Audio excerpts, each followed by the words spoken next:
네, 안녕하세요. 여러분들의 구독과 좋아요로 이 채널이 유지되고 있습니다. 네, 영상 속도는 1.5배를 추천드리는 바이고요. 네, 이번에도 어떠한 소식이 나왔는지 같이 한번 내용을 보도록 하겠습니다. 네, 인도 중앙은행이 기준금리를 50bp 인상을 했는데요. 5.4% 정도가 되었다고 합니다.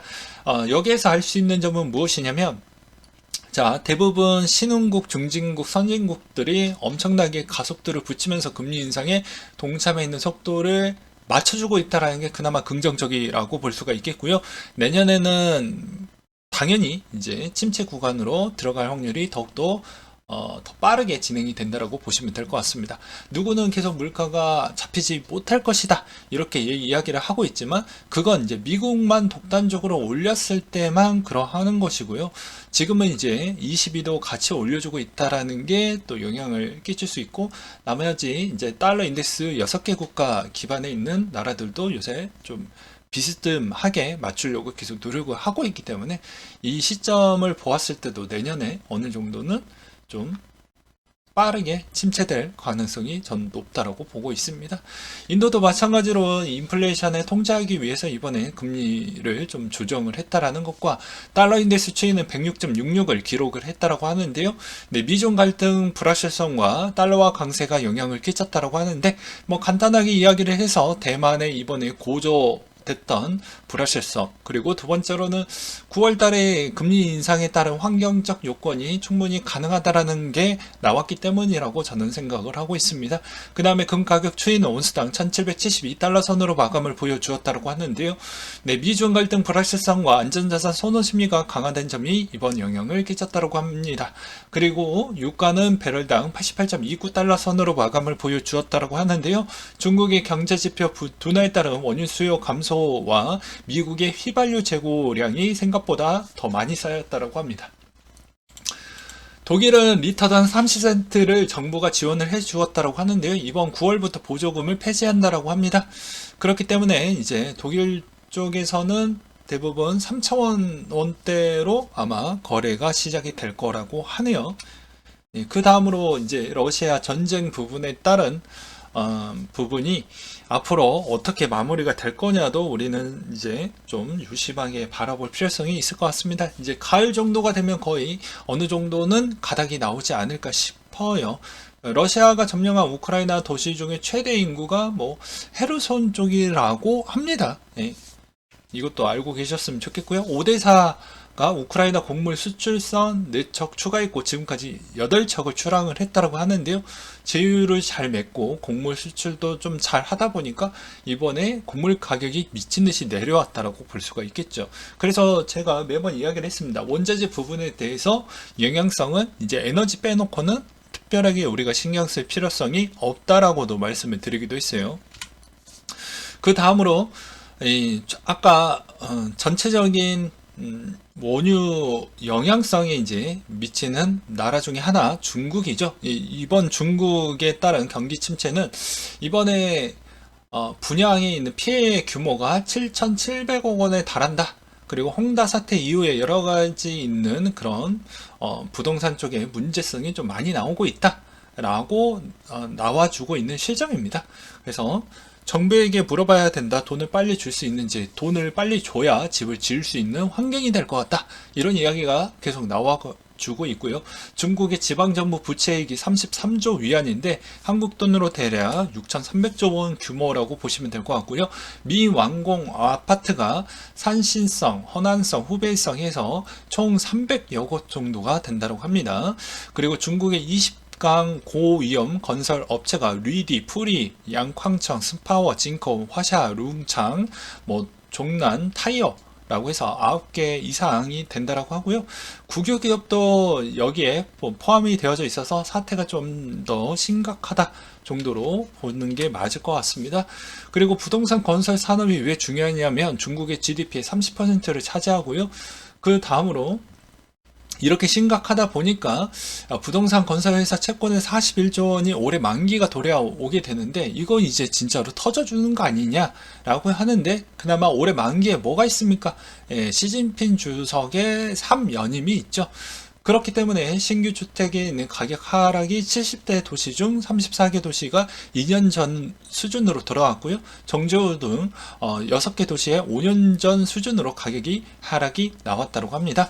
그렇기 때문에 바오자우루라고 해서 이번에 시진핑 주석이 웬만하면 주택 인도를 보장할 수 있게끔 첫 번째로 언급을 했다라고 하네요. 그만큼 이번 사태를 어떻게 잘 마무리를 하느냐에 따라서 달라질 수가 있게 되겠는데요. 이건 연쇄적 도산이 충분히 가능합니다. 왜? 건설을 하고 분양을 하는데 어차피 은행에 있는 자금 조달로 인해서 지어지는 부분이 있기 때문이죠. 그래서 부동산이 흔들리면 은행도 같이 흔들리는 부분이니까 은행의 부실률이 커지게 되면 이거는 전체적인 전세계에 영향을 줄 수가 있다라는 것이겠죠. 그래서 부동산 위기의 최악의 경우 464조 원의 손실의 진면이 나온다라는 그런 블룸버그 기사 내용도 나와주기도 있습니다.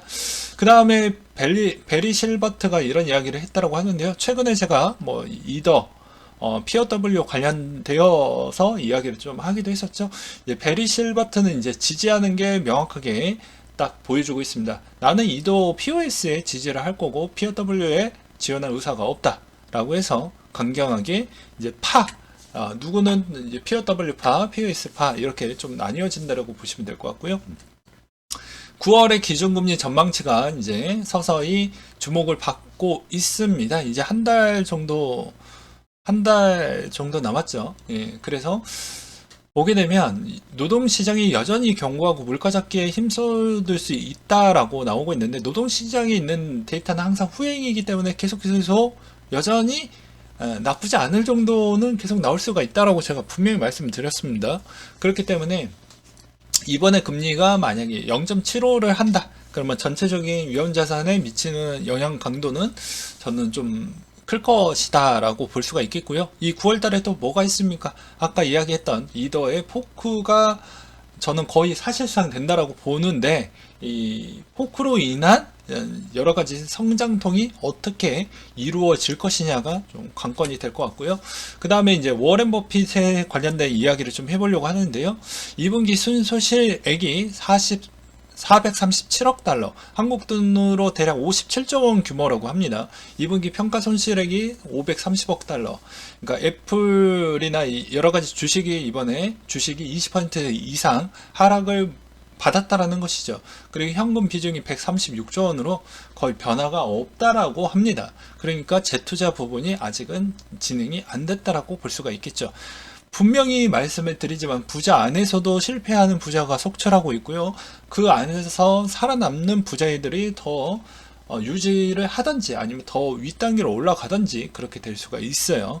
주가만 보아도 알 수가 있겠죠. 테슬라가 재평가를 받고 올라가니까 테슬라가 엄청난 시가총액을 가져가고 앨런 머스크에 있는 본인의 인지도와 그 다음에 거기에 있는 재산도 덩달아 올라가듯이 그러니까 매번 순위는 바뀝니다. 그리고 그 순위에 밀려났던 기업들은 여전히 없어지거나 아예 소멸되는 기업들도 꽤 있죠. 그래서 우리가 개미들이 바라보는 시선은 항상 그래요. 부자들은 항상 부자를 위해서 이렇게 다 걔네들은 문제 없다라고 하지만 전혀 그렇지도 않습니다. 그 다음으로 예비뉴 캐피탈 그룹의 CEO가 경기 둔화가 발생하고 있다. 금리가 계속 오르는데 경기 둔화가 발생할 수밖에 없다. 언제 발생할지가 관건이 될 것 같은데 대출금리가 오르고 있고 사람들이 사용할 수 있는 돈은 줄고 있다. 소비자 지출은 GDP 3분의 1을 차지하고 있는 미국 경제인데 금리가 오를수록 돈은 줄 것이며 시장이 알고 있는 사실이다. 시장은 지금부터 1년 후 상황에 집중할 것이고 이번 고용 증가 소식은 연준의 금리 인하 계획을 3개월 뒤로 미뤘다라고 생각이 든다라는 내용도 나와주고 있습니다. 저도 이 내용에 상당히 공감이 되고요. 그 다음으로 신흥국 달러 탈출 연쇄 금융위기의 비상이 보여주고 있다 라고 나와주고 있는데요. 대부분 신흥국 쪽에서 돈 나갈 수밖에 없죠. 지금 상황을 보게 되면. 왜냐면 신흥국의 통화에 있는 체력이 안 되다 보니까 굳이 거기다가 내버려 둬봐야 손실폭이 훨씬 더 커지는데 그렇게 할 필요성이 있을까요? 그리고 그쪽에 신흥국에 있는 기업들도 생각보다 많이 힘드는데 굳이 투자할 필요성이 왜 있을까요? 그리고 상대적 대비 더 체력이 좋은 기업들이 더 저렴하게 지금 거래가 되어가고 있는데 당연히 자본의 흐름은 살아 있습니다. 살아 있는 이득이 있는 쪽으로 계속 이동을 하려고 하는 돈의 흐름을 우리는 명확하게 좀 보실 필요성이 있겠죠. 그것에 대해서 관심이 없는 자와 관심이 있는 자가 여기에서 또 갈리게 되고, 관심이 있는 자가 좀 더 부자가 될 수 있는 가능성에 일단 열려져 있다라고 저는 말씀을 드리고 싶습니다. 감시조차 없는데 어떻게 부자가 될 수 있을 만한 부분은 욕심이고, 어떻게 보면 그 사람이 되게 이기적이다라고 저는 좀 평가를 하고 싶습니다. 그리고 그런 분들은 오히려 위험에 있는 것도 용납을 못하죠. 되게 그러니까 말도 안 되는 그런 행동을 보여준다고 저는 생각을 하고 있습니다. 그 다음에 미국의 7월 CPI도 상당히 중요하다고 볼 수가 있는데요. 여전히 높게 나올 수밖에 없다라는 거 매번 말씀을 드렸습니다. 당연히 이제 7월 달 거 8월 달에 받으니 높죠. 8월 달 거 9월 달에 받으니까 9월 달에 높게 금리 인상할 거죠. 그 다음에 10월 달 거 9월 달 거 받으니까 그 다음부터 약간은 좀 수그릴 것 같고, 그러니까 이런 형태로 바라보셔야 되겠죠. 그리고 세계 식량 가격 지수도 원래는 159달러까지 갔었는데 지금 140달러 때까지 내려갔다는 건 이번에 우크라이나 곡물의 수출에 따른 영향성이다. 수출 재개로 인해서 곡물 가격 24년 만에 최대 폭의 하락을 보여주었다고 합니다. 그 다음으로 왜 그러냐면, 이게 곡물 가격에 있는 이제 공급을 많이 해줬어요. 근데 공급을 많이 해준 만큼 가격이 많이 내려갔다라고 해도 사람들이 실업률도 많이 생겼죠. 그러니까 못 사 먹죠. 그리고 두 번째로는 금리도 상당히 많이 올라갔기 때문에 기존에 사 먹었던 습관이 그렇게 많이 사 먹으려고 하지 않을 거라는 것입니다. 그리고 그게 2차 가공을 했고 3차 가공을 했던 그런 뭐 프랜차이즈나 그런 자영업들 같은 경우에는 가격을 쉽게 내리지가 않죠. 식량 가격 지수가 내려갔다고 해도 이걸 선방영 시켜주진 않잖아요. 그래서 원자재 부분도 이번에 좀 미친 듯이 많이 내려갔지만, 전혀 거기에 있는 중간재에 있는 자영업에 종사하시는 분들도 코로나 여파로 부채 비율 엄청나게 많이 쌓였죠. 그리고 금리 인상까지 나오면서 대출금에 영향을 많이 끼치다 보니까 어쩔 수 없이 이걸 빨리 떨궈내기 위해서는 단기적으로 원자재 가격이 좀 많이 내려갔다고 해도, 건물 가격이 많이 내려갔다고 해도 그걸 쉽게 내릴 수가 없습니다. 왜냐면 상환하는 기간이 예를 들어서 10년이라고 하면 본인들도 어떻게 보면 희망이라는 걸 좀 받고 살아와야 되는데 10년 너무 길잖아요. 그리고 그만큼 부채 비율도 너무 많이 쌓였기 때문에 여기서 한 번 더 문제가 발생하면 언제든지 도산할 수가 있다는 불안 요소 때문에 가격을 내리기가 정말 어렵다는 것이죠. 그렇다고 해서 대기업들도 마찬가지입니다. 왜냐하면 지금 거의 본전치기만큼 이렇게 팔고 있었는데, 그나마 이제 좀 내려오니까 이익률은 조금 더 올라올 수 있겠지만, 지금 이 상황에서 가격을 이렇게 파격적으로 내릴 수 있을 만한 그런 기업들이 과연 뭐가 있을까요? 왜냐? 아직까지도 전쟁이라는 부분이 해결이 안 됐고 에너지라는 부분이 해결이 안 됐기 때문에, 그 에너지라는 거는 또 유통에 따른 영향성이 있기 때문에 이 에너지가 어느 위치에 있느냐를 좀 바라보면서 이게 내려와야지만 가격에 영향을 받을 수가 있다라고 보시는 게 맞지 않을까 싶습니다. 대다수 또 이제 입을 삐쭉 내놓고 왜 가격을 안 내리냐 라고 소비자 관점으로만 생각하시는 분들도 간혹 계시는데요. 그러면 안 됩니다. 역지사지로 두 가지 측면을 다 보실 필요성이 있겠죠. 그 다음으로 보게 되면 국세청에 있는 누더기 세법에 따른 영향을 좀 받았다고 하는데요. 저는 정치적인 성향은 없습니다. 지난 5년 동안에 있었을 때 부동산에 한해서만 말씀을 드린다고 하면, 부동산에 거의 누더기로 이렇게 세법을 계속 개정을 하다 보니까 공인중개사를 준비하셨던 분들이나 공인중개사나 그 다음에 세무사나 그 다음에 국세청 관리자 이쪽이나 그 다음에 5월에 종소세 신고를 했던 그런 세무 공무원들이 엄청나게 피해를 많이 봤죠. 그래서 소송도 많이 졌다라고 합니다, 최근에. 그래서 되게 웃긴 게 사건의 귀책 직원은 657명의 징계는 없었다. 근데 저는 이거는 잘 됐다라고 봐요. 왜냐면 이건 정치인들, 국회의원들이 그렇게 프레임을 씌워가지고 한 거지 공무원의 탓이라고 보기에는 솔직히 어렵죠. 공무원에 해당해 있는 그 가이드라인이 내려오는 거 그대로 이행하는 자고, 법을 누가 만들고 누가 개정을 했죠? 그 기준으로 보았을 때 국회의원 분들이 잘못했다라고 저는 보고 있습니다. 사전세법이 바뀌다 보니까 제 친구도 있었는데 공인중개사를 이미 취득을 했는데 최근에 좀 쉬고 있다라고 하더라고요. 뭐냐? 그러니까 정리가 너무 안 된다. 나도 잘 모르겠다. 근데 그 친구 엄청 똑똑하거든요. 그럼에도 불구하고도 그런 이야기를 했다라는 것과 그 다음에 세무사 쪽도 제가 알고 있는 쪽 전화를 해봤는데 다 이야기가 조금씩 다릅니다. 그런 것만 보아도 여전히 소비자, 구매하려고 하는 구매자, 매도하려고 하는 매도자 다 피해를 보고 있다는 것이죠. 아무도 모르는 이런 세법이 정말 중요한 세법인데 그렇게 가져가는 게 과연 바람직했을 것인지, 아무튼 이번에 좀 오류가 많았던 거에 잘 정리가 되었으면 좋겠다라는 것이고요. 그 다음에 납세자가 조세 불목할 만한 요건이 충분히 충족을 하기 때문에 이번에 법원에서도 패소가 많이 이루어지고 있습니다. 그 패소는 당연히 국세청이 패소가 많이 직결되고 있다라는 거예요. 그 다음으로 20년을 놓고 봐도 역대 서프라이즈를 보여주고 있다라고 하는데요. 아무래도 비농업 고용 현황을 보게 돼도 코로나 팬데믹 때, 그리고 코로나 팬데믹이 끝나고 봉쇄 조치 완화를 하고 나서 뛰어갔다라는 점이, 이게 무슨 주가도 아니고 위아래로 그냥 요동을 쳤죠. 누가 보면 오류가 난 줄 알 것 같습니다. 근데 그만큼 변동성이 워낙 컸고 투자 시장에도 변동성이 매우 컸다. 그러니까 그만큼 시장을 예민하게 그리고 열심히 성실하게 봤던 자들은 그나마 좀 대응을 했을 거고, 아무것도 신경을 잘 안 쓰셨던 분들은 피해를 많이 받았을 거라고 보여집니다. 돈은 항상 살아 움직입니다. 더 이득이 있는 곳으로 움직이기 때문에 관심을 조금이라도 안 주면 여전히 여러분들의 돈은 지킬 수 없다라는 점을 꼭 명심하셨으면 좋겠고요. 그 다음에 포르투갈 은행이 암호화폐 거래소 계좌 폐쇄 조치를 했다라는 것과 비트코인 변동폭 시간이 가면 갈수록 적어진다라고 하는데요. 이거는 뭐 그럴 수밖에 없습니다. 왜 그러냐면 초창기에 있는 분들이 그런 위험성을 감수를 하고 투자를 해서 부자가 되었기 때문에 이거는 상쇄될 수 있다라고 보지만, 타인이 바라보았을 때는 이 새끼 그냥 부자가 됐네? 이렇게 또 보시는 분들이 간혹 계세요. 근데 그 분들은 엄청난 위험성을 감수를 하고 투자를 했기 때문에 당연히 부자 될 자격이 있다고 하는데, 항상 여기에 또 이상한 프레임이 또 껴져 있는 건 왜 그런지 모르겠습니다. 그리고 이렇게 좀 완화되는 이유는 그만큼 많은 가격이 올라가면 올라갈수록 이제 높은 가격 위치에 있다 보니까 대다수 이걸 구매력이 계속 떨어진다라고 볼 수가 있겠죠. 그냥 지금의 물가 인플레와 비슷하다라고 보시면 됩니다.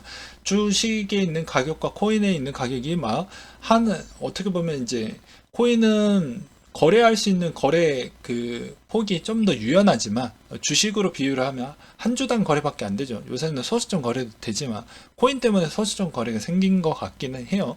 근데 그게 소수점 거래가 안 된다라고 둘 다 안 된다라고 보게 된다라고 하면 올라갈 수 있는 폭은 좀 저조할 수밖에 없죠.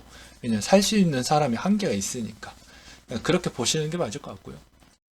그리고 시총이 너무 커지면 사람들의 심리가 그러합니다. 시총이 벌써 예를 들어서 1000조 원 비트코인인데 여기에서 2000조 원이 가려면 1000조 원이 돈이 더 필요하잖아요. 이거는 산수적으로만 계산을 해도 충분히 납득할 수가 있으니까요. 그러면 올라갈 수 있는 배수가 적을 것이니, 그러니까 눈을 돌려서 알트코인에 더 투자를 하는 거 아니냐 라고 생각을 해볼 수가 있겠죠.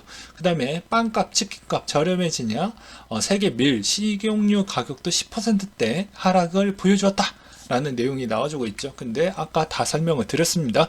그리고 세타가 삼성 여의도 이크루즈 본사에서 이번에 뉴 갤럭시 NFT 생태계 구축을 위해서 MOU를 체결을 했다고 하는데요. 최근에 갤럭시 시리즈가 조만간에 또 이번 주 주중에 또 워치부터 해서 이번에 신제품이 또 나온다고 하니까 그때 또 이런 NFT의 생태계 관련 내용이 나와주는지를 좀 확인을 해보셨으면 좋겠고요.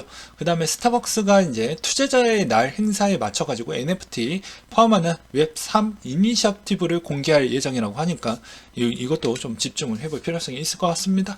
그 다음에 크립토닷컴이 국내 거래소에 인수를 했다고 하는데, 저는 좀 비관적으로 좀 보고 있고요. 그 다음에 8일부터 9일까지 있는 KBW 블록체인 행사가 있죠. 이때 또 사람들이 엄청나게 이렇게 많이 몰려져 있다는 건 그만큼 관심도가 매우 뜨겁다는 걸 알 수가 있게 되겠고요. 그 다음으로 4년 만에 3,269명에서 1억 명까지 늘어난 트론, 그만큼 전 세계 사용자들이 많이 늘어나고 있다고 합니다. 항상 1세대부터 3세대, 4세대까지 코인이 나왔던 게 있는데, 여기에서도 꾸준히 발전하는 애들만 살아남고, 그렇지 못하고 시대에 뒤떨어진 코인들은 항상 1위부터 20위권 안에도 보이지 않는 코인들이 꽤 있죠. 예. 그 다음에 메사리에서 애널리스트가 나왔던 내용이 있는데요. 자, 한창 뜨거운 이슈 내용을 또 메사리 측에서 또 다뤄주기도 했네요. 네, 보게 되면 이더리움 클래식 체인은 수년 동안 크게 변화하지 않았다. 뎁 또한 존재하지 않았고, 체인의 변화가 없었고, 개발자 활동이 의미 있는 변화도 없었기 때문에 GPU 채굴 수익의 97%는 이더, 2%는 이클에서 나온다. 채굴자의 결국 이더리움 클래식으로 이동을 하게 되면 해시레이트에 급격하게 상승할 것이고, 수익성, 그러니까 저번에 제가 채산성에 대해서도 언급을 하기도 했었죠. 근데 이거는 이제 컨셉 바이 컨셉이기 때문에 이건 어떻게 될지는 모르겠지만, 현 상황으로 객관적으로 보게 되면 이 말도 어느 정도는 전 동의하고 공감을 하는 바입니다. 그러니까 즉 채굴 회사들이 넘어갈 때 이게 좀 더 내가 생각보다 강가가 아직 안 떨어졌다. 근데 이게 이 강가를 떨기 위해서 이 클로 갈 거냐? 갈 수는 있겠죠. 네, 갈 수는 있는데, 여기에서 이 감가를 다 포기하고 이걸 손실 처리 비용으로 빼버리고 차라리 비트코인이나 뭐 비트코인 캐시로 갈 거냐, 여기에서도 좀 갈리겠죠. 그래서 첫 번째로는 그냥 손실 비용 다 처리해버리고 채굴 회사들이 그냥 비트코인이나 비트코인 캐시 쪽으로 그냥 가버릴 거냐, 아니면 두 번째로는 이번에 분사된 이더 POW 측으로 그냥 옮겨 가서 이클이 수혜를 받지 않는 경우로 갈 거냐. 이제 세 번째로는 이더리움 클래식의 생태계 환경에 채굴 회사들이 어느 정도 고정비의 일부를 떼가지고 이제 투입을 시키면서 같이 공생적 관계로 갈 거냐. 근데 여기에 이제 논란은 저번에도 말씀드렸다시피 이더리움 클래식 재단과 채굴 회사 간에 있는 이 의견이 또 여기서 어긋나게 되면 이것도 약간은 좀 무리수가 있겠죠. 그래서 가능성이 매우 많이 열려져 있기 때문에 어떤 게 어느 쪽 길이 딱 정답이다라고 아직은 보기에는 좀 어렵습니다. 그 다음으로 이번에 이더 서울에서 비탈릭이 왔다 갔다라고 합니다. 딱 비탈릭 딱 보면 한 방에 딱 알 수가 있죠. 예, 모자 잘 씁니다, 이 친구. 그리고 딱 외형이 왜소하게 딱 보이죠. 예, 그것만 봐도 알 수가 있어요. 네. 그래서 이번에 왔다 갔다라는 내용과 코인베이스 프라임이 이더 스테이킹 서비스를 미국 기관 대상으로 또 진행을 한다라고 하니까, 이더리움이 이제 POW에서 POS로 넘어간다고 해도 저는 크게 문제되지 않을 거라고 생각을 합니다. 왜냐면 이제 채굴 회사들이 빠져나간다고 해도 어차피 시장 자체에서 디파이, 뭐 NFT, 뭐 그런 쪽에서 어느 정도 계속 활용이 가능했기 때문에, 차지하는 비중도 어마어마했기 때문에 충분히 가능성이 있다라고 생각이 들었고요. 메타가 이제 쇼폼 비디오에 집중을 하기 위해서 10월 1일부터 라이브 쇼핑 기능 테스트를 할 예정을 갖고 있다라고 합니다. 네이버와 비슷한 이제 전략을 좀 가져가려고 하는 것 같고요.